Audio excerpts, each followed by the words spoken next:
Hello, everybody, and welcome to our final webinar of 2022. I am your host, Sarah Losi. I'm the Director of Marketing here at BFG Financial Advisors, and I am so excited to be joined by the one and only Eric Brotman. He is the CEO here and the host of our Don't Retire, Graduate podcast. Eric, thanks for being here. Sarah, it's always fun. Let's do it. Awesome. Well, just for everyone on today, we're going to be talking about making your money work for you, how high income earners can become high net worth people, because as we've talked about in a lot of our webinars, income and wealth do not always go hand in hand. There's a lot more that goes into it. So to get started, of course, we have our wonderful disclosure slide, all of the legalese we need to get started. And the first question that I have for you, Eric, is what is the difference between someone who is a high earner and someone who is wealthy? Where is that distinction? Well, the distinction is the difference between the balance sheet or your net worth versus your income statement or your profit and loss. So if you're a business, you look at a profit and loss with revenue coming in, expenses going out, and that's about your earnings. With wealth, you look at your balance sheet. What are you worth? And this gets confused all the time. I see so many newspapers and magazines and websites that will rank, for example, the wealthiest 50 states in the country. And you know, it always strikes me as odd. Here in Maryland, we're often one or two, sort of neck and neck with Virginia as the quote unquote wealthiest states, but we're not. We're the highest income states. And the highest income states, when it's coupled with higher income taxes, does not necessarily create a recipe for wealth. It can, but it doesn't necessarily. So a high earner, everyone has a different definition for a high earner, okay? And so I would say a high earner is anyone. Once you're at six figures, you're a high earner, even if that's not by definition. There are plenty who would say, well, not until you're in the highest tax bracket, and married couples making over $650,000 a year. But I don't think you have to be in the highest tax bracket to be a high earner. I think what you need to have is positive cash flow to make enough money that you can live with an attitude of abundance rather than scarcity, and you make enough money to live comfortably the way you choose to live. So I don't think it's purely about the dollar figure on your salary. Now, someone who's wealthy is someone who arguably could stop working tomorrow. I think ultimately the definition of wealth should be more around the definition of financial independence. Whether you're 23 years old or 83 years old, if you are financially independent, you are a person of wealth. You are someone who does not have to work. And we talk a lot about on Don't Retire, Graduate, this idea that retirement's not healthy for you, but working because you love it is totally different than working because you have to make rent. So it's a different animal.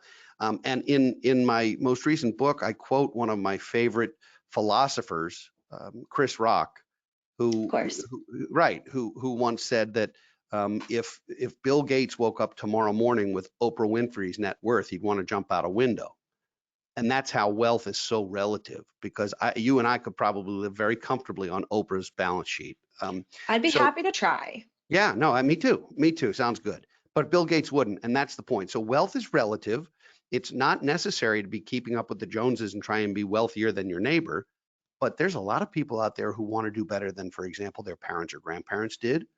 And there's a focus now, particularly amongst millennials and Gen Z. And, you know, I'm a Gen Xer. We're a tiny little group that people forget about between the boomers and the millennials. But Gen Xers are probably the first generation that realizes that they're not necessarily going to do as well as their parents. And that's a difficult thing. Boomers did really well for a really long time, and now they're living longer than they expected, which means while boomers inherited significant money, they're also going to spend a lot of money on a longer life and a lot of care, continuum of long-term care and other things. Gen Xers are not going to be on the receiving end of the kind of inheritance that their parents were. What millennials and Gen Zs are figuring out is it's not only hard to live in a one-income household, that's almost impossible. Living in a two-income household is tough enough. There are folks who need three incomes, where you have one spouse or the other working a second job to make ends meet or doing a side hustle or other things. So I think just when we frame this as high earnings versus wealth, wealth is the ability to take this job and shove it. A high earner is someone who makes enough money that they have abundance and they have some flexibility, but they also have some responsibility and some things they need to do to keep it. Now, how much of becoming wealthy has to do with behavior more than your income? Most of it. Yeah. Most of it. I look at professional athletes, many of whom are obscenely high earners and very few of whom become wealthy. If you make a lot of money for a short period of time and you spend most of it, you're not creating wealth. You're having some fun, but you're not creating any wealth.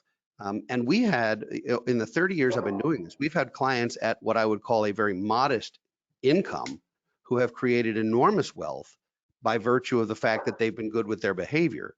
There are other folks who had what I would consider a very high income and couldn't put two nickels together. And I just want to let everyone on the webinar know, if you have any questions as we go, feel free to send them in. There's a questions tab and we will get to them as we go. And anyone that we don't, we'll get to at the end. So moving on to the next question that I have for you. Yeah. Why do so many high earners report that they're living paycheck to paycheck? And I have a feeling this goes back to that behavior. Well, I think it's because at the end of the day, we're all fish. And what I mean by fish is if you take a goldfish or some type of fish and you put it in an itty bitty little fish bowl, it will only grow to the size of its environment. If you put it in an aquarium, it will grow more. If you put it in the ocean, it will grow further. And that's what people do with their income. What tends to happen is you get a raise and you immediately up your lifestyle. You immediately up the things that you're doing, or the house that you're in, or the car that you're driving, or the entertainment that you're choosing, or the vacations that you're taking.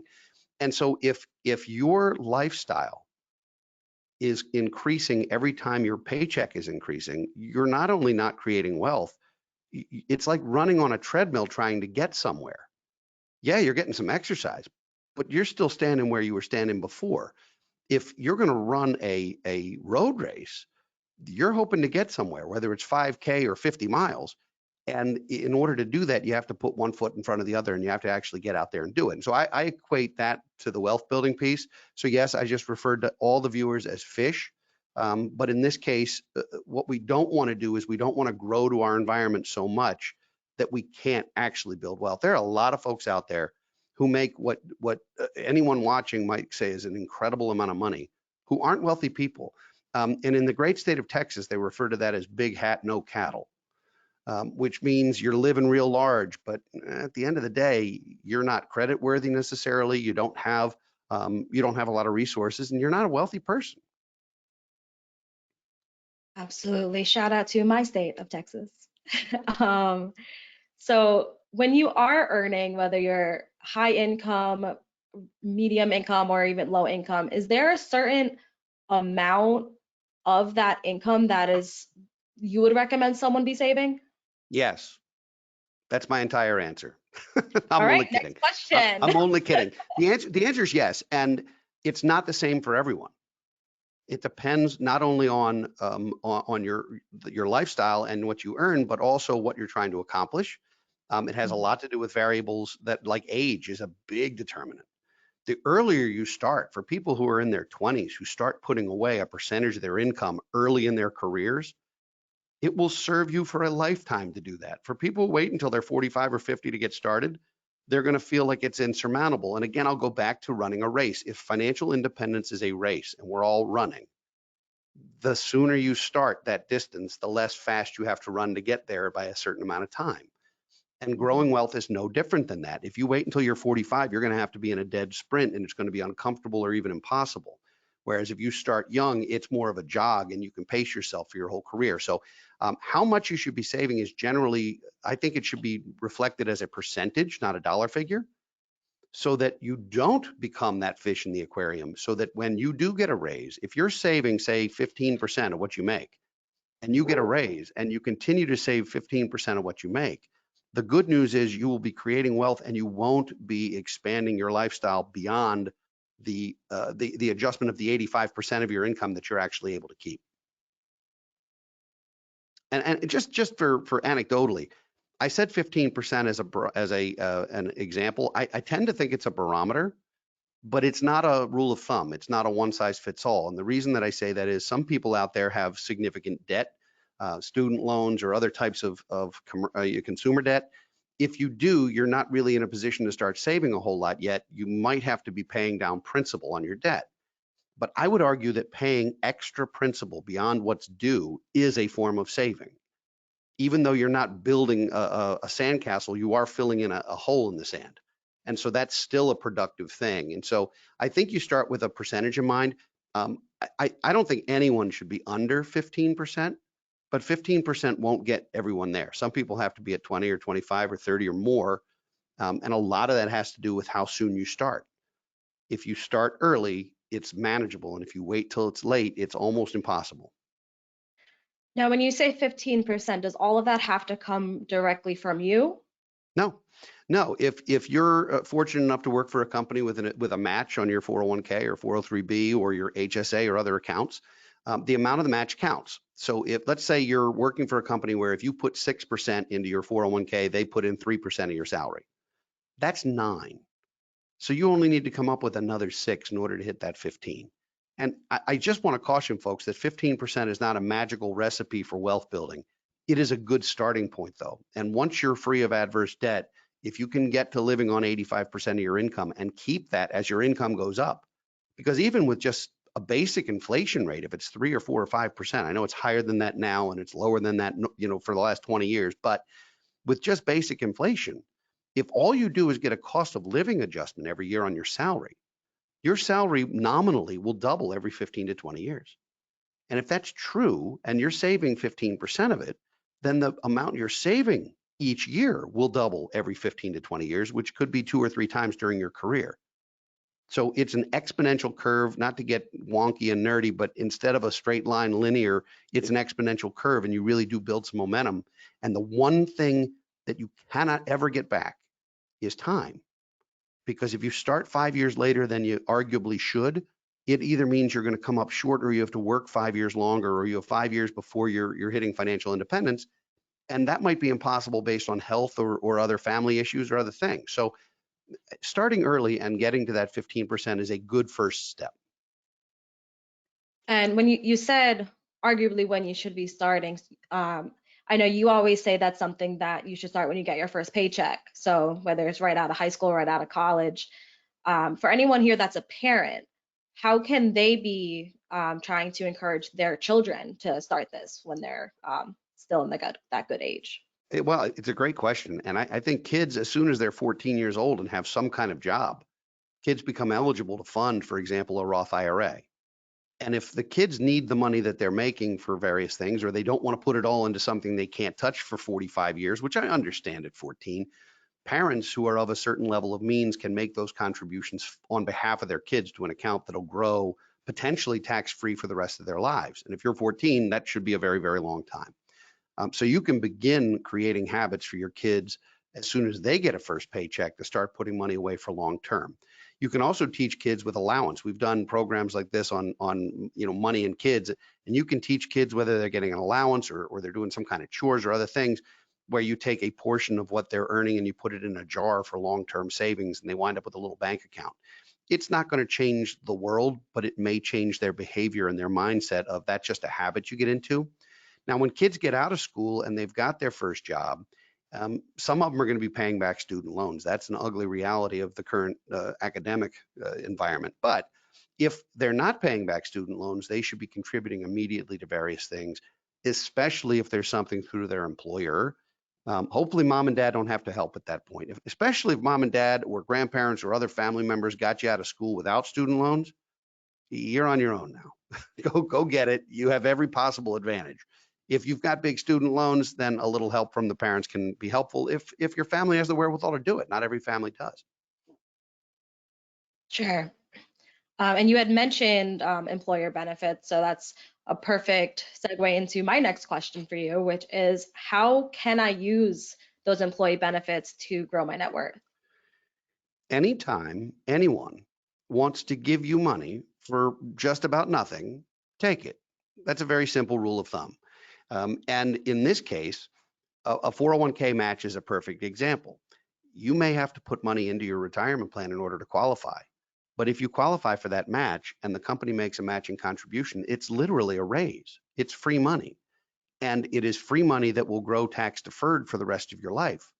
The one caveat here is that in order to keep the money that your employer is putting away for you, you have to what's called vest in the plan, which means you have to work at that company long enough to qualify to keep all of it. If you leave usually in the first 5 years, you might have to leave some of that on the table to go.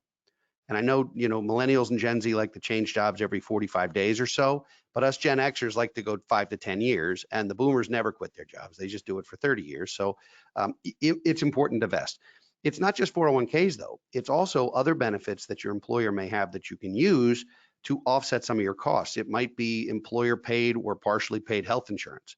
It might be disability insurance that almost everyone, particularly anyone under 60, should be grabbing. If it's through the employer, it usually is very inexpensive and incredibly hard to replace on your own. There may be a life insurance benefit.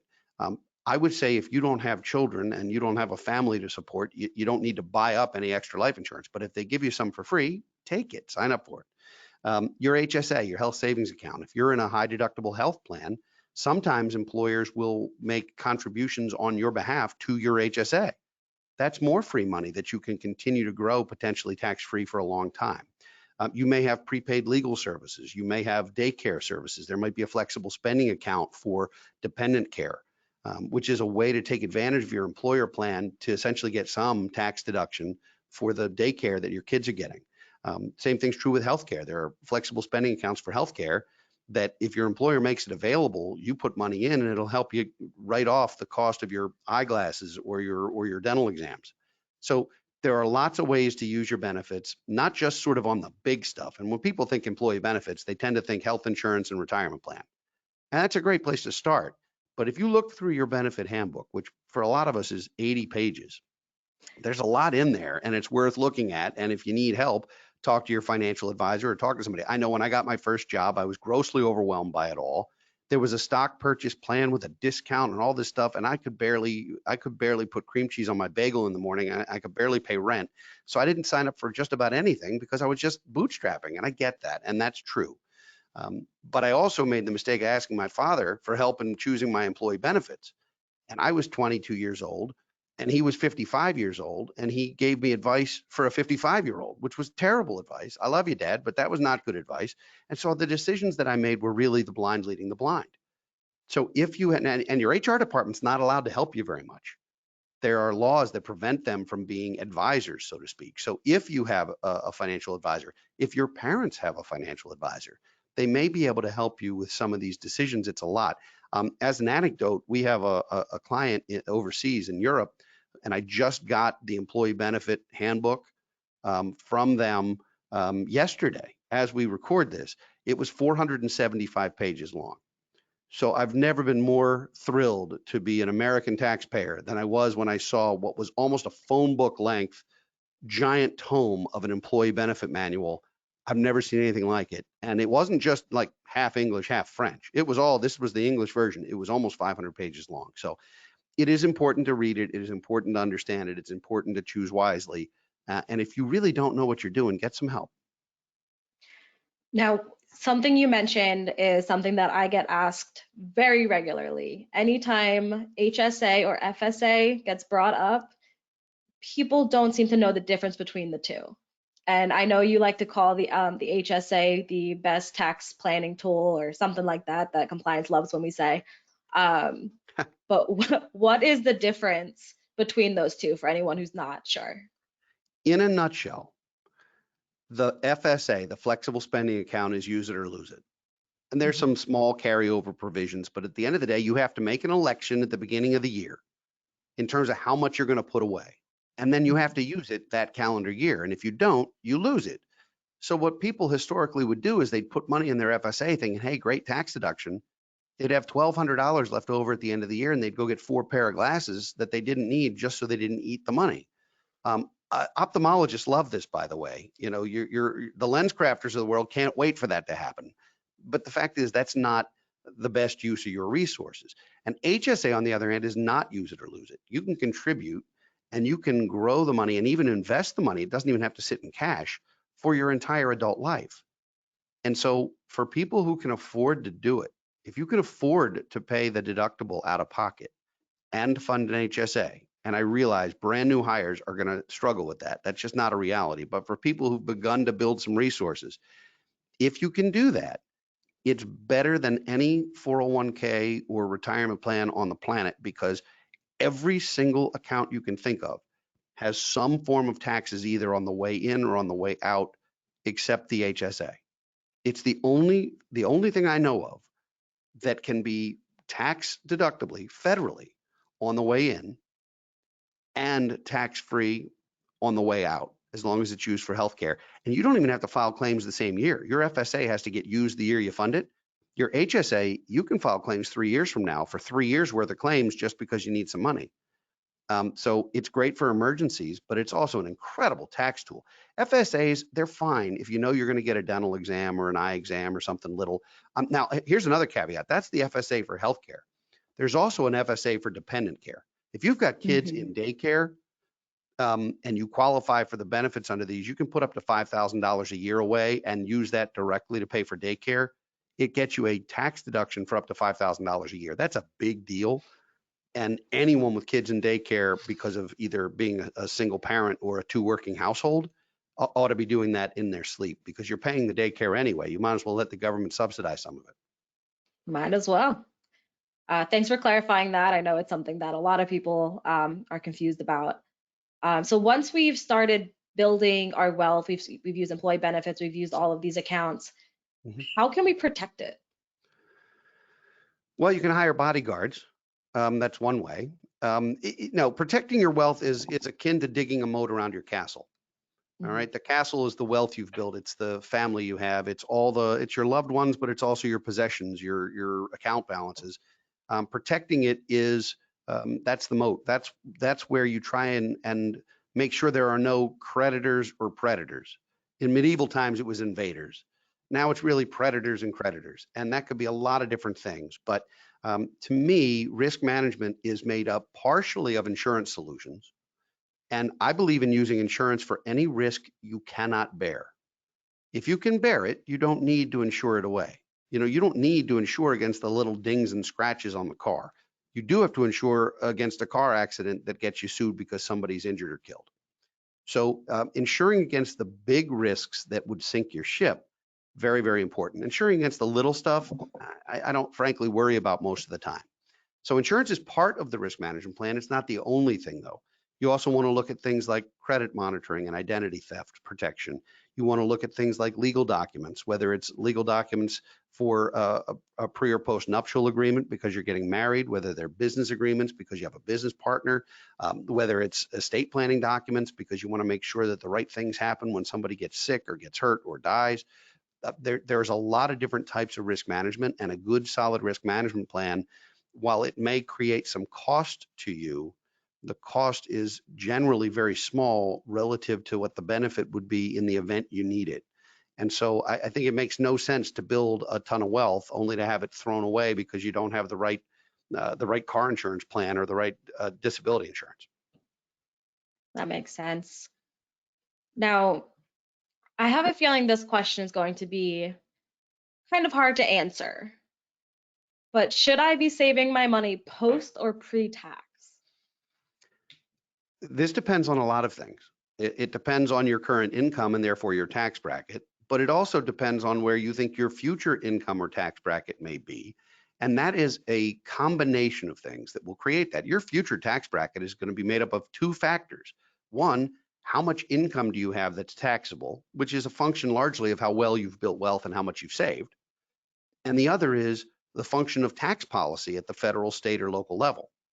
So in terms of what's happening today, if you're in a high tax bracket, generally, you want to make pre-tax contributions to whatever you can, especially since you're likely to be in higher tax brackets a few years from now. If you're in a high tax bracket now and you're going to stay there, it's a wash. If you're in a high tax bracket now, but you expect it to be lower, you want to do pre-tax. Now, who does that apply to? That applies to your 45-year-old or 50-year-old who's way behind, who's making a lot of money, but hasn't built a lot of wealth. People who make a lot of money but don't have a lot of wealth ought to be doing pre-tax at almost all times. People who don't have a lot of wealth yet are potentially not going to have a much higher tax bracket. But young people, Young people have an opportunity while they're in usually lower earning arenas to do post-tax savings so that their money can grow in a way that's not going to compound taxes later. If you're 23 years old and you have the ability to put money away, either pre-tax or post-tax, usually you do post-tax because you can then grow the money and not pay taxes on it when the account has grown and your income is higher and tax brackets are higher. It's like doing arbitrage against yourself at that point. So it's a function of age, it's a function of income, it's also a function of geography.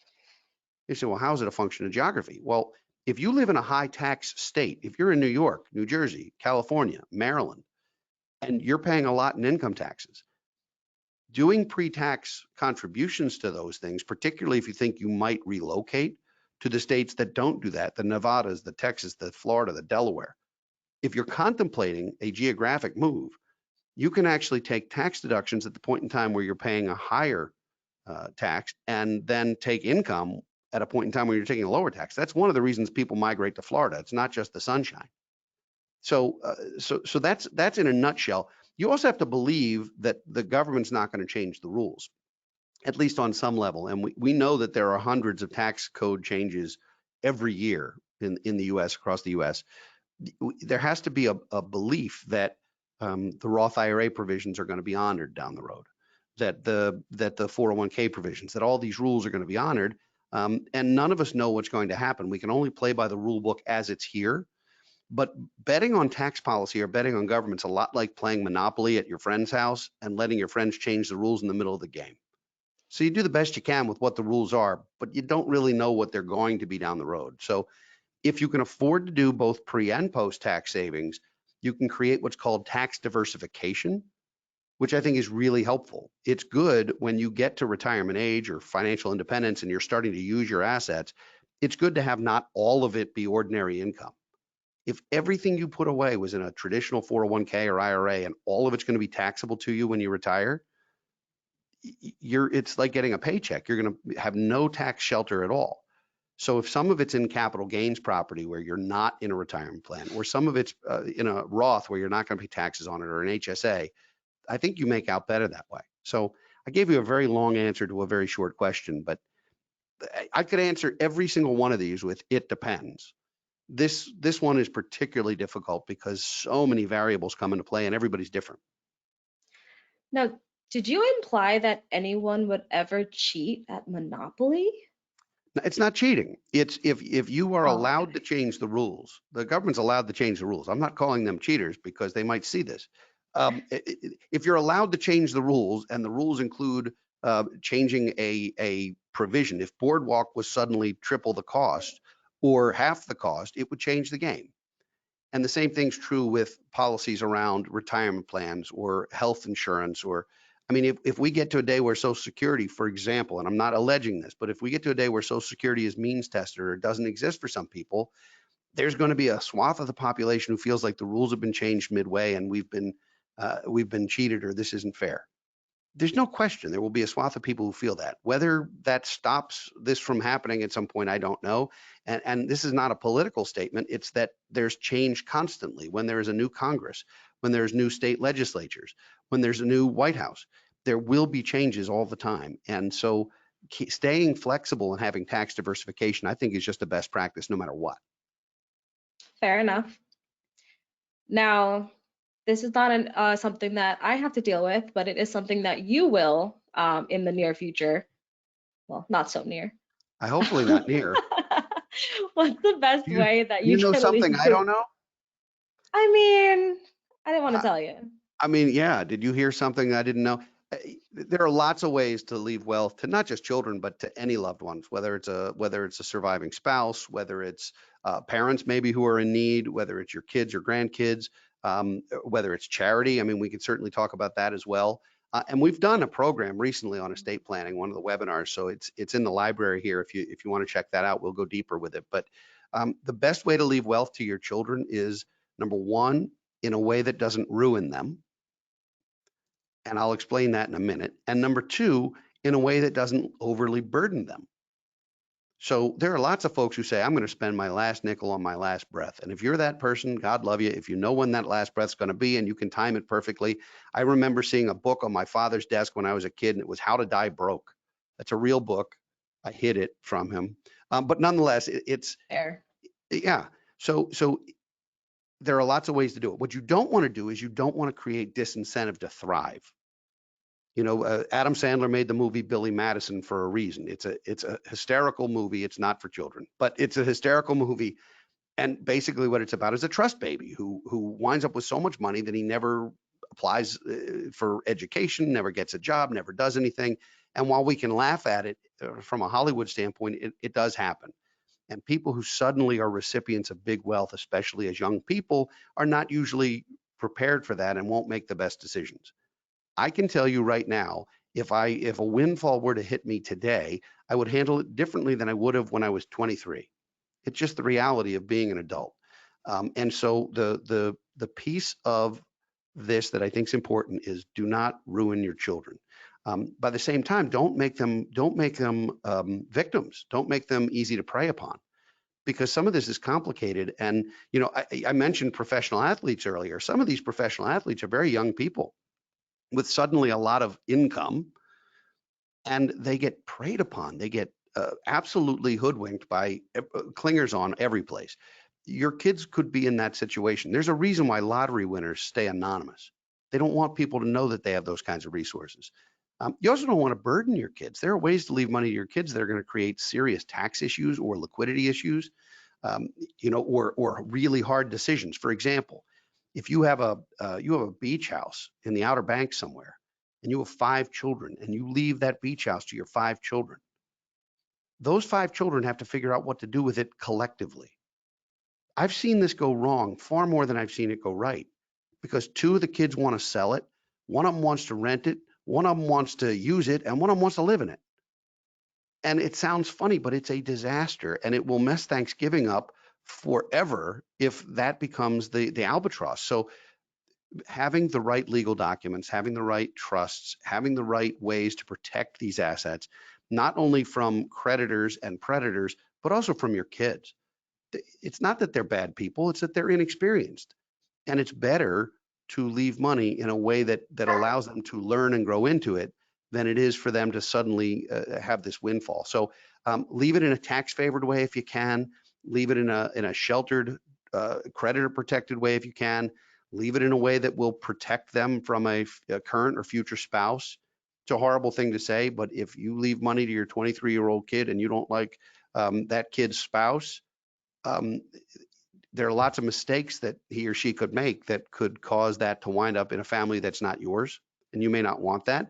You might also leave money to someone who then becomes preyed upon by a would-be spouse who sees that as a meal ticket. So I sound like Debbie Downer here. I'm not trying to, but I think it's important to protect kids from all the things that happen when you have sudden wealth. For whatever reason, don't drop it in the lap of a 21-year-old. Hold some till they're 25, 30, 35, or 40 or 45. Hold some in trust where it creates income for life so that they know that there's a way that they'll have something coming in that can help them, but they can't access it necessarily all in lump sum to blow it on a car, that kind of thing. I will say, in order to protect your daughter, I'd be happy to take all of your money.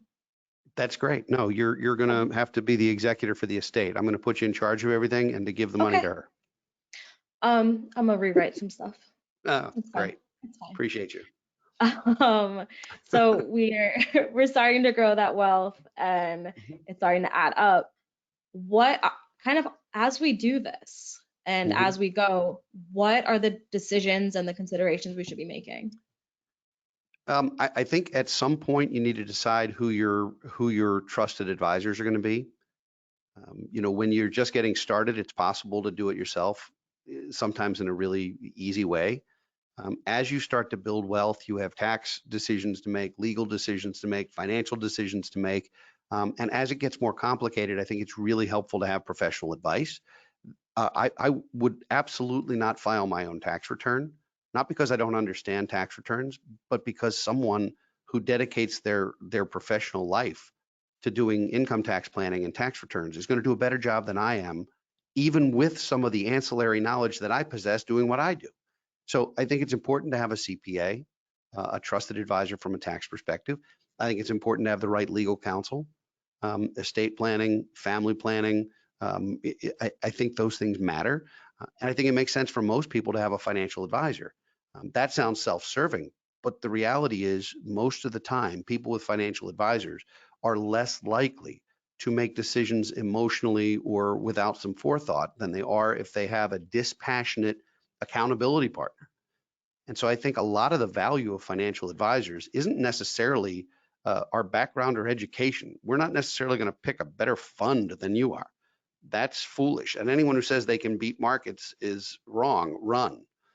But what financial advisors do bring to the table is we bring to the table a certain calm, a certain objectivity, and a certain ability to look at the big picture and to say, hey, we've seen this before, and this is, none of us know exactly what's going to happen, whether it's inflation or whether it's a time of war or whether it's political shenanigans or whatever it is.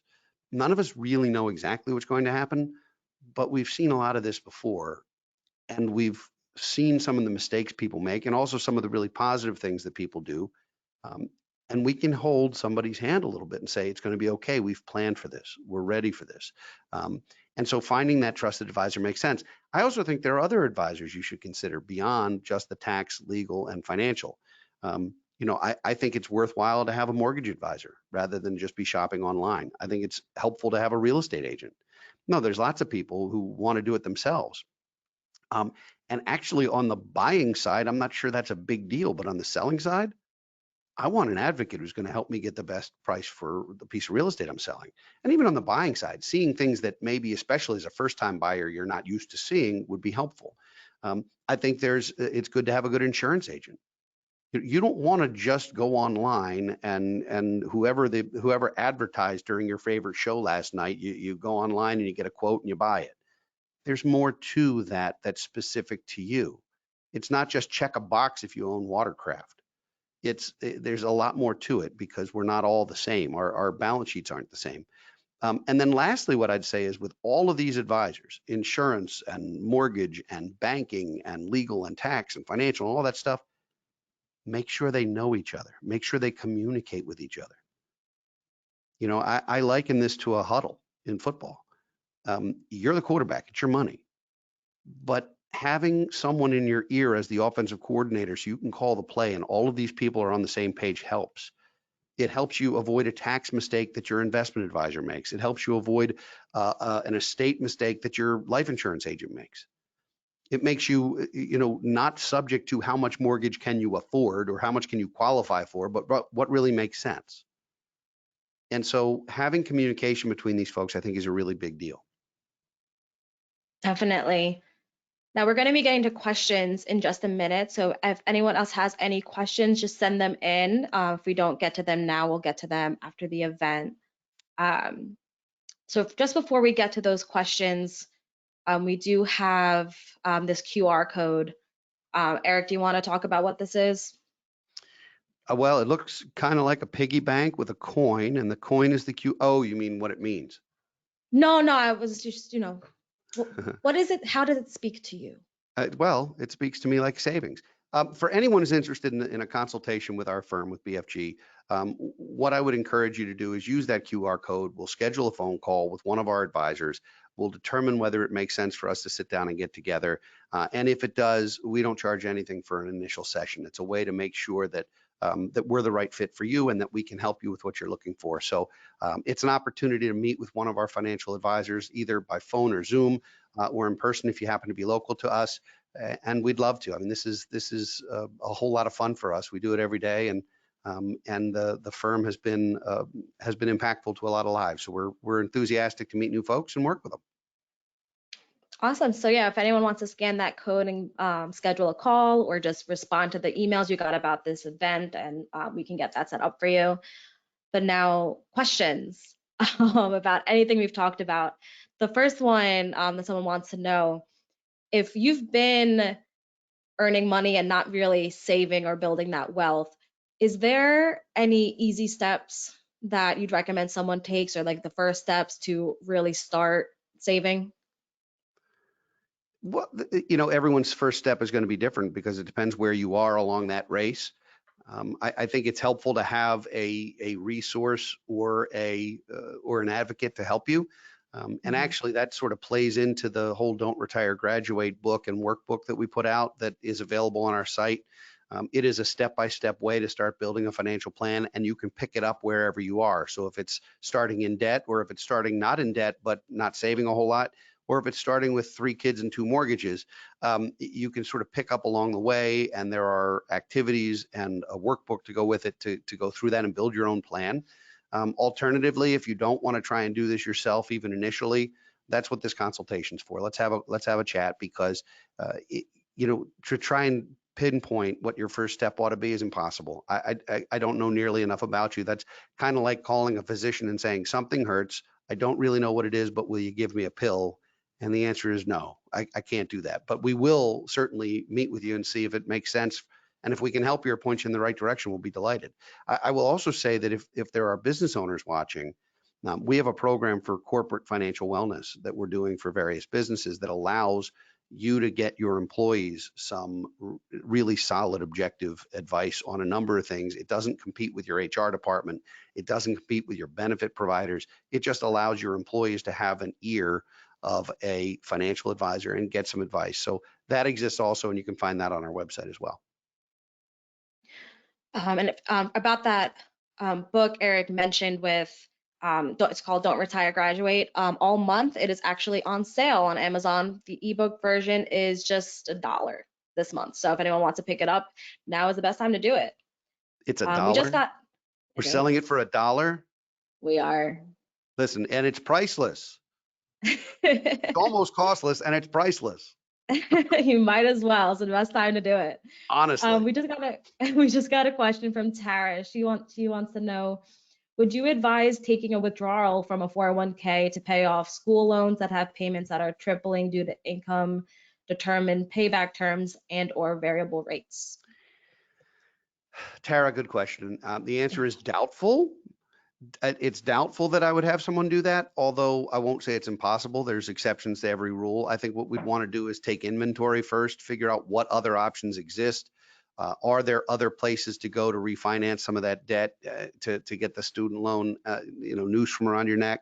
I think there are other ways to do it to explore first. The 401k retirement plan, particularly retirement plan, either loans, which are available, which could help, or withdrawals that are premature, become very, very expensive.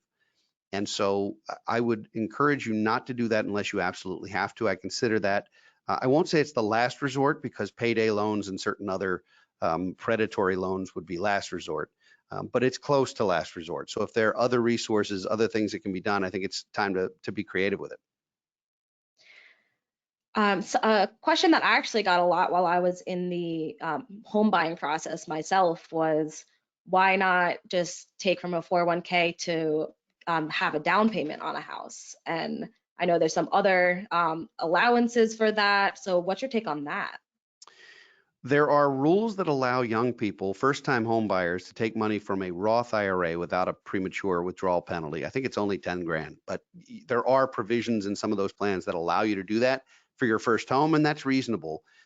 Beyond that, taking a premature withdrawal, paying income taxes plus a 10% penalty in order to then buy a house, what that says to me is that you probably can't afford the house and shouldn't be buying it.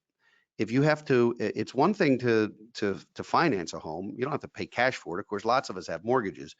But if you have to rob Peter to pay Paul, it's time to really sit down and think about, is this the right time to buy a home? Historically, real estate has always been one of those asset classes that people feel can never go down. It always goes up, and they're not making more land and so forth and so on. And we've seen in the last 15 years, we've seen periods where real estate prices soar, and we've seen them get clobbered, and we've seen them soar again. And so, like any other investment, there can be a timing issue. There's also the cost of money to consider. So, when mortgage rates were at 2% and 2.5%, I might have felt better about using some money like that to be a down payment. than I am while I just saw a mortgage this week at 7.25 or something. Like it's a different planet again. And 7.25, believe it or not, is actually favorable historically. That's kind of an average mortgage rate. We've been spoiled by 2 and 3% for a very long time. But if you need to borrow money like that to make a down payment, you probably are better off saving the down payment and waiting to buy the house. I'm sorry. I know that'll create a fight at the dinner table. I know it'll create hurt feelings and all those things. But you know, it's better to not buy a house and wish you had than to buy it and wish you hadn't. You are on mute. You know, I know how to work computers. I've No, only been doing this for my whole life. clearly it's your first time. So Jumping back to Tara, as you were saying, as I was saying, you didn't hear yeah. me. Jumping back to Tara's question, I know you've given some examples in the past of some more creative ways you can finance something. So, is there any way that you would say might be better? I know you've talked about interfamily loans, anything like that that might be a better option for her. Not knowing a whole lot about her personal situation, I can't say specifically, but intrafamily loans are an interesting concept because they allow one generation to lend money to another generation with interest in a legitimate loan that can be helpful to both parties. This is particularly true when interest rates are low, however. So as we get into higher interest rates, they're going to be less attractive. And here's what I mean. If grandma's getting 2% on a savings account or a CD, and can lend money to her grandson or granddaughter at 4 or 5% to then put money down or buy something that was going to cost 6 or 7%, everybody's won because the kids are paying less than they would have. Grandma's getting a raise that she wasn't getting in her CD. Everybody wins until and unless there's a problem. If the grandkids don't pay back grandma, that's a real problem because then either that creates family drama or discourse, or it can break families apart entirely. Money and families, it's like religion and politics. These are things that don't often mix. So you've got to have the right relationship with your folks. The other things that you can consider are where you have assets that allow for lines of credit. A lot of people don't think about this, but you can take lines of credit against, for example, your life insurance or your securities account in addition to your real estate. So there are different ways to come up with dollars if you need them. However, for first-time buyers, for young people, save a down payment. If you can't save a down payment, you probably shouldn't buy a house. And the reason that I say that is because getting in the house, even if your mortgage payment is less than your rent payment, they're not equivalent. Because with the rent payment, when the washer and dryer go out, you make a phone call and there's a new one on Tuesday. In the house, it means spending $2,000 or $3,000 on new equipment. It's a totally different beast. So if you can't amass a down payment and have some wiggle room for buying a home, don't buy it. As someone who nearly flooded their brand new house twice within the first 2 weeks of living in it, I can support that statement. I'm really proud of myself. It's like the mute button. You have to know how to use things. You know, I do my best. Mm-hmm. I'm doing what I can. So for people that are saving money, if they've already maxed out their 401ks or their IRA contributions, what's the next best place that they can be putting that money? If there's no debt and you've maxed all the various deductible or tax favored investments that you have available to you, the next thing is to really look at a non-qualified account, a brokerage account or a managed account or something where you're dollar cost averaging or buying every month or every paycheck into something that is not a retirement plan. The reason that's important is number one, it gives you tax diversification because of capital gains or losses. But number two, if you do it right, it's got liquidity. So that if you start putting away $1,000 a month because you have it extra and you start building that, and in 3 years, you're like, I think I might buy a house, that's money you can get to without penalties, without problems. So I think it gives you tax diversification. It gives you additional dry powder for big opportunities, or of course for challenges or tragedies that happen too. A period of unemployment. It's nice to know that you have some place that you can tap into if you need it as well. So I think that becomes healthy. I also think folks should have a legitimate emergency fund as part of the risk management plan we talked about. anyone whose bank account can't cover at least 2-3 months of what their expenses are is a missed paycheck or two away from real problems. So I think it's important to build some cash, have access to it. Even if it's not earning much, it's okay. You need to have access to it for when you need it. One of the big topics people were talking about, especially when mortgage rates were as low as they were. I know that's not a thing anymore. If you do have a mortgage, I know everyone always says pay off debt, pay off debt.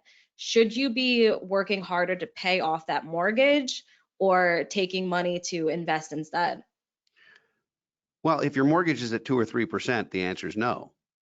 If your mortgage is higher, if your mortgage is 7 or 8%, or if it's variable rate, the answer is quite possibly. Because if you're paying 7% hypothetically on your mortgage debt and you can prepay some of it, it will reduce that interest and it will shorten the time period. What it doesn't do, though, is it doesn't reduce your payment the next month. Interest-only notes did that, and they went the way of the dodo back in 08, 09. They're hard to find. Home equity lines, which are usually interest-only, do allow for that. So every time you make a payment, your next payment is lower. Mortgages don't. So the only time to prepay a note is if it's either, let's say you're in a 5-1 ARM. And in English, that means you have an adjustable rate mortgage that's level for 5 years and then starts to adjust after that. If you're in a 5-1 ARM, you may want to use those first 5 years to put extra money toward it so that when it adjusts on a smaller number. So that's one example of when you want to prepay a note. You're not necessarily earning what that mortgage is costing you in an investment portfolio. Now, you have to be smart about whether you're deducting your mortgage interest or not as well. If you itemize your deductions on Schedule A on your tax returns, your income tax returns, then you're getting a better deal on your mortgage than if you don't. If you take the standard deduction, you're not even deducting your mortgage payment, which will make it feel even more expensive. So as we get closer to double-digit interest rates, which we may see again, I mean, it's happened and it wouldn't shock me. It would be disappointing, but it wouldn't shock me.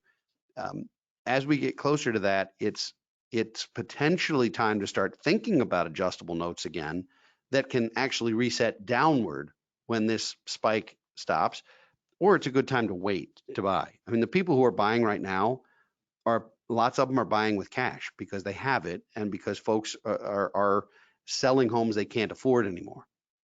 That's predatory too in its own way, not illegal, just it's opportunistic. That's if you have the cash to do it, you can do it that way. We have time for what? One more, two more? Yeah. If anyone keeps sending those questions, you kind of stole the next question. Oh, good. Which is renting kind of gets a bad rep because you're not buying equity into anything. But with the interest rates the way they are, is it maybe something that you should just keep renting, or is it still worth it to buy? Well, it depends where you are in your life cycle. If you're 23 and you're contemplating being ahead of the curve by buying a house, it may make sense to rent a little longer and build a war chest, not only your down payment, but your emergency fund. If you're 45 and you're renting and you're trying to figure out, do I keep renting or buying a house? As long as you're ready to put roots down someplace and you're going to stay there 7 to 10 years, then buying can be a good move overall. Here's what I try and caution people about, though. Real estate is perceived as an investment, and that's true if you're not living in it. If you're living in it, it is not an investment. It is an expensive money pit. Now, the one exception to that, especially for young people, that I would say, is if you can rent a home, let's say you're not married, don't have kids, you're young professional, if you can buy a home and rent a bedroom or two to other folks who will pay rent to live there, friends of yours ideally, not strangers, but whatever, that can chip away at your cost and can start building equity for you with some assistance. So I actually think the best financial move for young people, if they can afford to buy a home, is buy a home and rent some space in it. That does not mean that you have to do that forever. It just means that your mortgage is going to feel more expensive the day you buy the house than it will 3, 4, 5 years later, because a fixed mortgage will have the same payment, notwithstanding taxes. It'll have the same payment for 30 years or 15 years or whatever you do. And ideally, your salary's going up just by cost of living. So every year, your ability to make that mortgage payment gets easier. It's never going to be harder than it is in year one, typically. So, I Learn bought a that house. one. Well, there you go. See, in 5 years, you'll look at your mortgage and you'll sort of laugh at it like it's no big deal. But right now, it's like, oh my gosh, Hope so. but that's normal. That's normal, and that's what happens. Does Tara have any more questions? I feel like we're having a dialogue here. This, in fact, was your free consultation, Tara. You're very welcome. Her response was, haha. Oh, good. Well, you better use the QR code. We've already done the advising now. She said, so she looked into a 401k loan. Maybe. Do we tell her to stop? Well, before you do, talk to somebody, because 401k loans are insanely expensive. It's not just the interest rate that you pay, it's the fact that you have to pay it back with after-tax dollars that will then go into the plan and be taxed again when you withdraw them. It is a really expensive place to get money, and I think it's a last resort usually. If you have to pull money out of something to make bail, you do it. But if it's for something like a house or even a student loan, there's usually better ways. Okay, now Tara, let us know. Are you actually in jail right now? I feel like I'm in jail right now. I'm in a very small podcast. I'm in a very small podcast studio, so it feels a little bit like a jail with no windows, but it's nice and quiet. I'm gonna let Coral know to lock it in. Another thing that I want to mention about those 401k loans, I know we've talked about that in the past. Not only are you paying back that loan, but in the time of the loan, you usually can't make more contributions.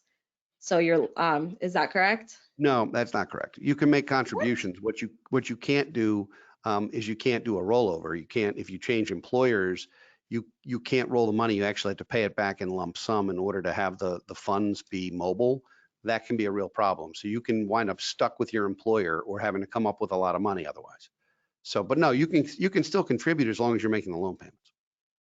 And this is why you're the expert and I'm the host. Correct.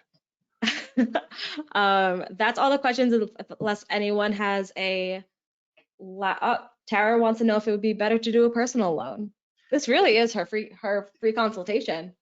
Tara, we'll expect to see the QR code generate a link to a phone call, and I look forward to it. And with vehicle as collateral, she added. Doubtful. Okay, we'll pick that one up when she has scanned it and she will be making that consultation appointment. We will pick up that conversation. Our audience just witnessed a consultation. No, that's all right. So you guys see that we will answer your questions. Well, that was the last of the questions that we've gotten. So we will let everyone go, get that extra minute and a half back at it for your day. Thank you so much, Eric, for joining me today. This was a lot of fun as always. Always great, and Happy New Year to you. And we'll look forward to these again after the first of the year. Absolutely.